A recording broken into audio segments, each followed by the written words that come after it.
Today we're going to learn to find the solution to a differential equation using a method called separation of variables.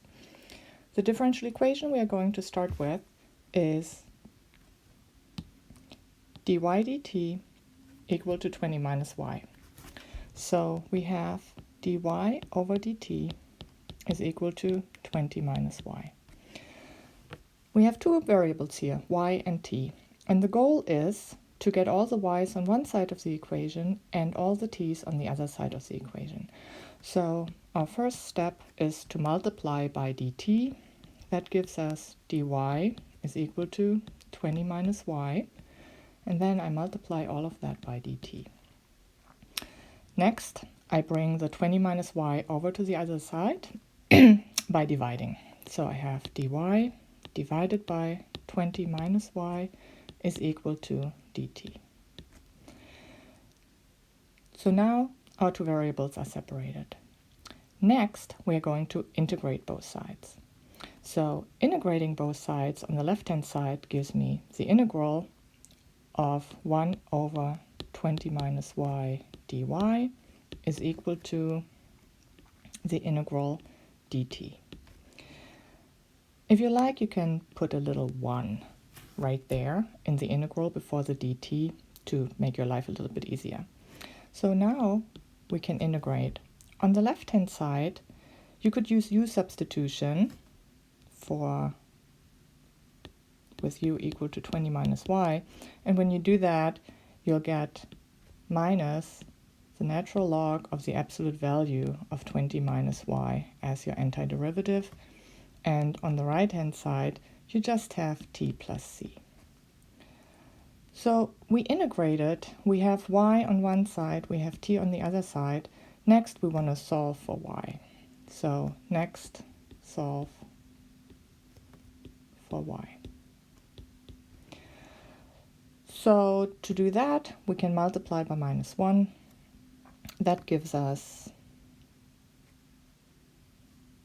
the ln of 20 minus y is equal to minus t plus c. And we need to get to this y right here. And to do that, we can raise e to the left-hand side and to the right-hand side. Oh, and I made a small mistake, so let me fix that. When we subtracted, when we multiplied by minus 1 on both sides, that c also became negative.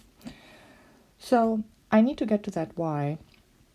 So I take e to the left-hand side and e to the right-hand side. The e and the ln will cancel, and I'm left with the absolute value of 20 minus y is equal to e to the minus t minus c.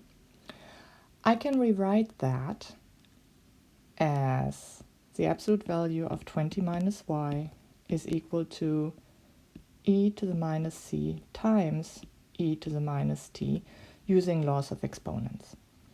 So both sides, the left and the right, are positive. I won't need to drop the absolute value on the left-hand side to get to that y, and that causes my right-hand side to also become, or I need to allow it to be negative.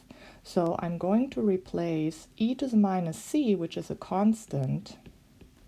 This is a positive constant. By dropping the absolute value sign, I'm going to replace it with d, which is another constant that can be positive or negative. So d is going to be plus or minus e to the minus c. Now we are almost done. All we need to do at this point is solve for y, and doing that I get y is equal to 20 minus d e to the minus t. So now we see we found y as a function of t.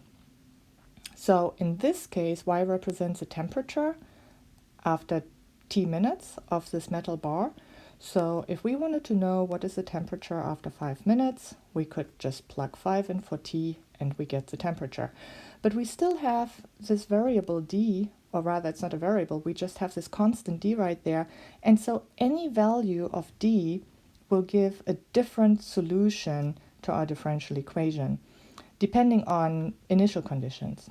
So if we have initial condition less than 20, let's say 5, sorry about that, we get something like this.